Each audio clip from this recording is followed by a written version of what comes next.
কিরে, শরীর দেখাতে চাস? তো এখানে কি করছিস? গলিতে যা, অনেকে আছে। ভার্সিটির পরিবেশ নষ্ট করিস না। অবশ্য তোদের মতো মেয়েরা এছাড়া আর কি বা পারে? হ্যাঁ, হঠাৎ এমন কথা শুনে পেছনে তাকালাম, দেখলাম শুভ্র ভাইয়া কথাটা বলছে। নিজের চোখকেও বিশ্বাস করতে পারছিলাম না, তাই কান্না করে দিলাম। আমি শিশির, আর যে আমাকে এতগুলো কথা বললো সে শুভ্র ভাইয়া। উনি আমার খালাতো ভাই। ছোটবেলায় মা বাবা দুর্ঘটনায় মারা যায়। তারপর থেকেই আমি খালামণিদের বাসাতেই থাকি। খালামণি আর খালু আমাকে নিজের মেয়ের মতোই মানুষ করছে, কারণ তাদের কোনো মেয়ে নেই। আমি এবার অনার্স প্রথম বর্ষে, আর শুভ্র ভাইয়া ফাইনাল ইয়ারে। কিন্তু কোনো এক কারণে শুভ্র ভাইয়া আমাকে পছন্দ করে না। কেন করে না সেটা আমি আজও জানি না। এই একদম নেকা কান্না করবি না। নিজের ওড়না যখন শরীরে রাখতে পারিস না, তখন পড়িস কেন? শুভ্র ভাইয়ার কথা শুনে নিচের দিকে তাকালাম আর দেখলাম ওড়নাটা সরে গেছে। আসলে ভাইয়া আমি খেয়াল করিনি। চুপ, একদম চুপ। আর একটা কথা বললে গাল লাল করে দেবো, বেয়াদব মেয়ে। শুভ্র, থাক, ছেড়ে দে, বুঝতে পারিনি। আর বকাবকি করিস না। কথাটা রাকিব ভাইয়া বলল, শুভ্র ভাইয়ার বন্ধু। শিশির, তুমি ক্লাসে যাও। আর এক মুহূর্ত ওখানে দাঁড়ালাম না, ক্লাসে চলে আসলাম। একটা ক্লাস করে বাড়িতে চলে আসলাম।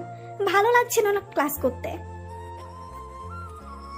কি রে মা, আজ এত তাড়াতাড়ি চলে আসলি? শরীর ঠিক আছে তো? খালামণি, আমি ঠিক আছি, কিচ্ছু হয়নি। এমনি ক্লাস করতে ভালো লাগছিল না, তাই চলে আসলাম। ও আচ্ছা, যা তুই ফ্রেশ হয়ে নে, আমি খাবার দিচ্ছি, খেয়ে একটু ঘুমা, ঠিক হয়ে যাবে। ঠিক আছে খালামণি বলে রুমে চলে আসলাম। খাওয়া দাওয়া করে শুয়ে থেকে ফোন ঘাটছিলাম, এমন সময় একটা অচেনা আইডি থেকে এসএমএস আসলো। হাই। হাই। কেমন আছো? ভালো, আপনি? ভালো। আজ ক্লাস না করে চলে গেলে কেন? জানো তোমাকে কত মিস করছিলাম। রিপ্লাই দিতে যাব, তখন দেখি আমাকে আমার আইডি থেকে লাথি দিয়ে বের করে দিল। অনেক চেষ্টা করেও আর ঢুকতে পারলাম না। বুঝতে পারলাম না কি হলো এটা, তাই ঘুমিয়ে গেলাম। শুভ্র ভাইয়ার চিৎকারে ঘুম থেকে উঠলাম। উঠে দেখি বিকাল 4টা বাজে। এর মাঝে শুভ্র ভাইয়া আবার ডাকলো। দৌড়ে ভাইয়ের কাছে গেলাম, গিয়ে দেখি খালামণিও সেখানে আছে। আমি এক কোণে চুপ করে দাঁড়িয়ে আছি। খালামণি ভাইয়াকে জিজ্ঞাসা করলো, কি হয়েছে? ভাইয়া খুব শান্ত গলায় বলল, শিশির, তোমার ফোন কোথায়? ঘরে ভাইয়া। কিন্তু কেন? তোকে এত প্রশ্ন করতে বলেছি আমি? বেশি কথা না বলে যা, ফোনটা নিয়ে আয়। ভাইয়া, এই যে ফোন। ভাইয়া কোনো কথা না বলে আমার ফোনটা নিয়ে আছাড় মারলো। শুভ্র, কি শুরু করেছো কি? হ্যাঁ, কি শুরু করেছো? নিজের যখন যা ইচ্ছে হবে তাই করবে তুমি? শিশিরের ফোনটা কেন ভাঙলে? বলো, কেন ভাঙলে? খালামণি খুব রেগে কথাগুলো বলল। আমি আগের মতোই চুপচাপ দাঁড়িয়ে আছি। আসলে এখানে কি হচ্ছে আমি কিছুই বুঝতে পারছি না, সব মাথার উপর দিয়ে যাচ্ছে। নীরবতা ভেঙে শুভ্র ভাইয়া বলল, আজ থেকে ও কোনো ফোন ব্যবহার করবে না। আমার যখন মনে হবে ও ফোন ব্যবহারের যোগ্য, তখন আমি নিজেই ওকে ফোন কিনে দেবো। কিন্তু ভাইয়া আমার তো ল্যাপটপ নাই। আমি আমার ফোনের সব প্রজেক্টের কাজ করতাম। যখন যেটা দরকার হয় আমার ফোন বা ল্যাপটপ থেকে করে নিবি। আমি আর খালামণি তো অবাক, যে কিনা তার ঘরেই আমাকে যেতে দেয় না। আজ তার কি হলো, তার জিনিস আমাকে ব্যবহার করতে দেবে বলে গেল। রাতের খাবার খেয়ে পড়তে বসলাম। পড়া শেষে ভালো লাগছিল না, তাই ছাদে গেলাম। দোলনায় বসে থাকতে থাকতে কখন যে ঘুমিয়ে পড়েছে জানি না। সকালে ঘুম থেকে উঠে দেখি আমি আমার রুমে। অনেক ভেবেও বের করতে পারলাম না আমি রুমে কিভাবে এলাম। ওদিকে খালামণি বকাবকি করছে কলেজে দেরি হয়ে যাবে বলে। তাই তাড়াতাড়ি রেডি হয়ে খাবার টেবিলে গেলাম। টেবিলে বসে খাচ্ছি। আমার সামনে বসে আছে শুভ্র ভাইয়া। এই মানুষটাকে যত দেখি ততই অবাক হই। এর মনে কখন কি চলে কেউ জানে না। আমার তো মনে হয় উনি নিজেও জানে না। কি সুন্দর দেখতে মানুষটা, যাকে বলে একদম কিউটের ডিব্বা। ফর্সা চেহারা, হাইট হবে হয়তো 6 ফুট, কোচা কোচা দাড়ি, জিম করা বডি, আর ঠোঁটের নিচে একটা ছোট্ট তিল। মনে হচ্ছে এই তিলটাই তাকে আরো বেশি সুন্দর করে তুলেছে। এত সুন্দর কেন এই মানুষটা? ওই, এমন ভাবে তাকিয়েছিস কেন? আমাকে যে খাবার দিয়েছে তোকে একই খাবার দিয়েছে, তো তাকিয়েছিস কেন? আমার পেট খারাপ করতে চাস নাকি? ওনার কথাই বেশ লজ্জা পেলাম, তাই কথা না বাড়িয়ে খাওয়াতে মনোযোগ দিলাম। শুভ্র, তুই আর শিশির তো একই কলেজে যাস, দুজনে একসাথে যেতে পারিস না? ওকে সাথে নিয়ে যাবি। বা, লাইক সিরিয়াসলি? আমি আর পারিনি ওকে নিয়ে যাব। তুমি ভাবলে কি করে? হ্যাঁ, বলে চলে যাচ্ছিল, আবার ভেতরে এসে আমার হাতে ওনার বাটনটা ধরিয়ে দিল। আজ থেকে এই ফোনটা সাথে রাখবি, ওকে? আমি শুধু মাথা নাড়ালাম। তাকে হ্যাঁ বোঝালাম। এইভাবেই কেটে গেল 4 মাস। আর শুভ্র ভাইয়াদের বিদায় অনুষ্ঠান। কলেজের সকলেই শাড়ি পরবে, আমরাও আজ শাড়ি পরেছি। খালামণি দেখো তো আমাকে কেমন লাগছে। ওরে বাপ রে বাপ, আমার মামনিটারে এত সুন্দর লাগছে কেন? পেছনে ঘুরে দেখি খালু কথাটা বলল। আমি গিয়ে খালুকে জড়িয়ে ধরলাম। খালু সত্যি সুন্দর লাগছে আমাকে। আমার মামনিটা তো আর এমনি অনেক সুন্দর, হাত শাড়ি পরেছে, আরো সুন্দর লাগছে। আমাদের মেয়েটাকে অনেক সুন্দর লাগছে। থ্যাঙ্কস খালামণি। মা, আমি আসছি। বলেই তাড়াহুড়া করে শুভ্র ভাইয়া বেরিয়ে গেল। কাউকে কিছু বলার সুযোগই দিল না। মামনি চলো, আজ তোমাকে আমি নিজে কলেজে দিয়ে আসবো। সত্যি খালু? সত্যি পাগলি, চলো। তারপরে খালু আমাকে কলেজে দিয়ে গেল। ভেতরে গিয়ে দেখি অনেক সুন্দর করে সাজিয়েছে। দেখতে দেখতে আমার বেস্ট নিশি আমার কাছে এলো। কি রে শিশির, আজ কাকে ঘায়াল করতে এত সাজগোজ করছিস? ব্যাপার কি রে? আরে চুপ যা হারামি, তবে তোকে অনেক সুন্দর লাগছে নিশি। থ্যাঙ্কস, তোকেও খুব সুন্দর লাগছে। চল স্টেজের দিকে বসি। পেছন দিকে বসতে যাচ্ছিলাম, এমন সময় রাকিব ভাইয়া এসে বলল, আপু, তোমাদের জন্য সামনের সিট রাখা আছে, তোমরা দুজন ওখানে এসে বসো। আমরাও আর কথা বাড়ালাম না, সামনে গিয়ে বসলাম।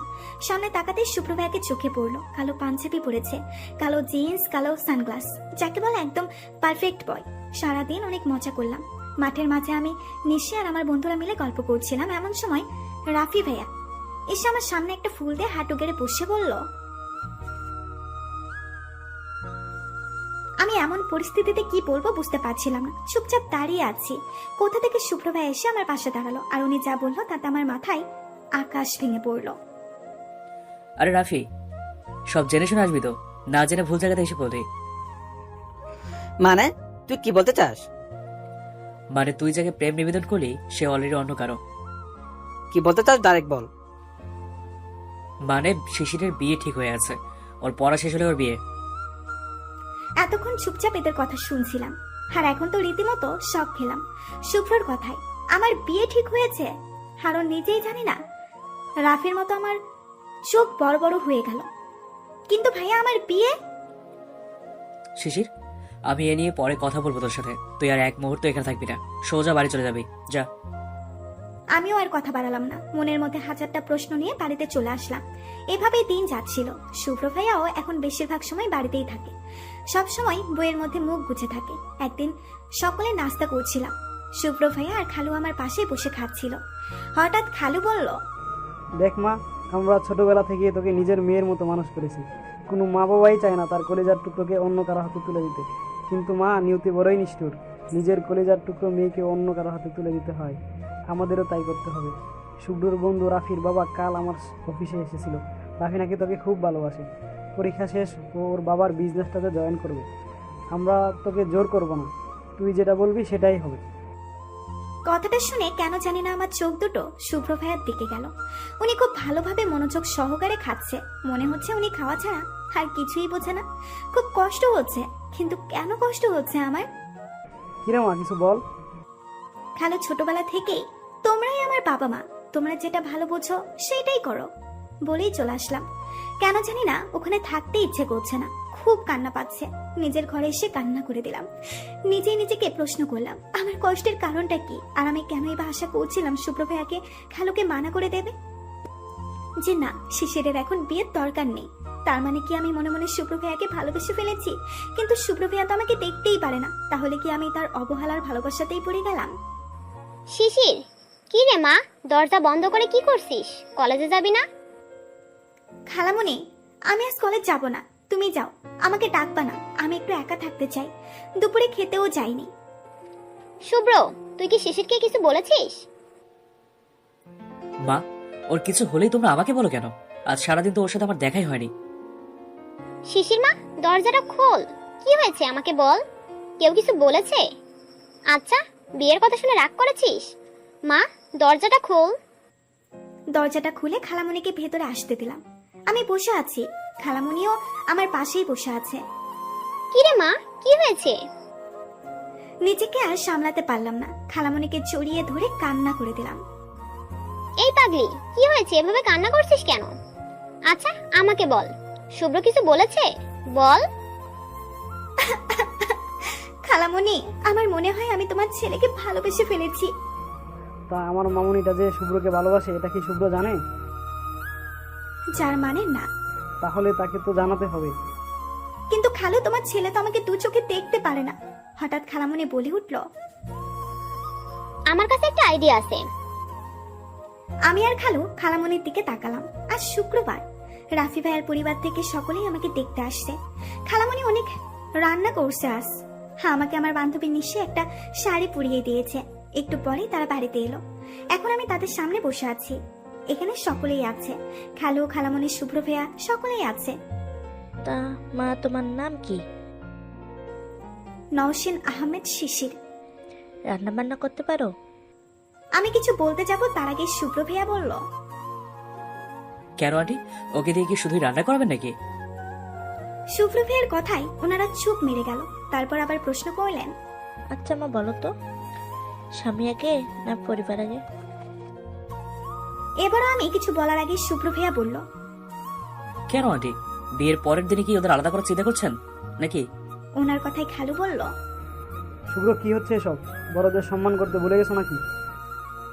খালুর কথায় কোনো উত্তর না দিয়ে উনি আমাকে বলল। কিরে, তুই এখানে এখনো সংসারে বসে আছিস কেন? যা নিজের রুমে যা। আমি এখনো চুপচাপ বসে আছি দেখে উনি দাঁতের দাঁত চেপে বলল। কিরে, যাবি তুই নাকি কোলে করে রুমে দিয়ে আসতে হবে? তুই যাবি নাকি কোলে করে দিয়ে আসবো রুমে? হ্যাঁ, ওনার এমন কথাই দৌড়ে নিজের রুমে চলে আসলাম। কি রে শিশির, শুভ্র ভাইয়া এমন করছে কেন বলতো? আমি কেমনে বলবো উনি কেন এমন করছে? আমার মনে হয় আমি জানি, বুঝলি শিশির? কি জানিস, বলে ফেল। আমার মনে হয় শুভ্র ভাইয়া আর তোর মাঝে সামথিং সামথিং। মানে? মানে আমার মনে হয় শুভ্র তোকে পছন্দ করে, তাই তোর বিয়ে হতে দেবে না। সত্যি বলছিস তুই? বিশ্বাস কর মাইজান, তোর কথা যদি সত্যি হয় আমি তোকে তেলাপোকা স্যুপ খাওয়াবো, টিকটিকির মালাইকারি খাওয়াবো, ইঁদুরের ডিম খাওয়াবো। ওয়াচ্ছি, তুই এইসব কি বলছিস? মাথা ঠিক আছে তোর?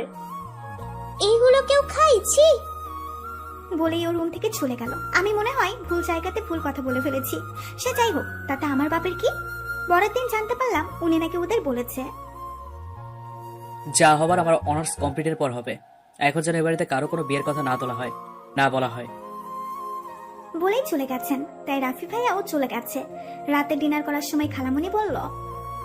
রাফি বাড়িতে গিয়ে ফোন দিয়েছিল, ওরা শিশিরের পড়া শেষ না হওয়া পর্যন্ত অপেক্ষা করবে। আর এতদিন রাফি শিশিরের সাথে টুকটাক কথা বলতে চাই। আমি বলে দিয়েছি কোনো সমস্যা নেই, কথা বলতে পারে। আমি তো শিশিরের নাম্বারটাও দিয়েছি রাফিকে। ছেলেটাকে আমার খুব ভালো লেগেছে, তাই আমিও চাই আমার মেয়েটাকে ওর হাতে তুলে দিতে। শুভ্র ভাইয়া শুধু বলল। মা, তুমি তো বিদ্যুতের গতিতে ছুটছ, এত তারা কিসের? নাকি এখন ওকে তোমাদের বোঝা মনে হচ্ছে? হতেই পারে, সারা জীবন তো আমাদের বাড়িতেই কাটিয়ে দিল। কথাটা শুনে খুব মন খারাপ হয়ে গেল। মাথা নিচু করে বসে আছি, তখনই ফোনটা বেজে উঠল। খুব বিরক্ত লাগছিল। ফোনের দিকে তাকিয়ে দেখি রাফি ভাইয়া ফোন দিয়েছে। কে ফোন দিয়েছে? রাফি ভাইয়া। ও আচ্ছা, যা রুমে গিয়ে কথা বল। আমিও রুমে চলে আসলাম।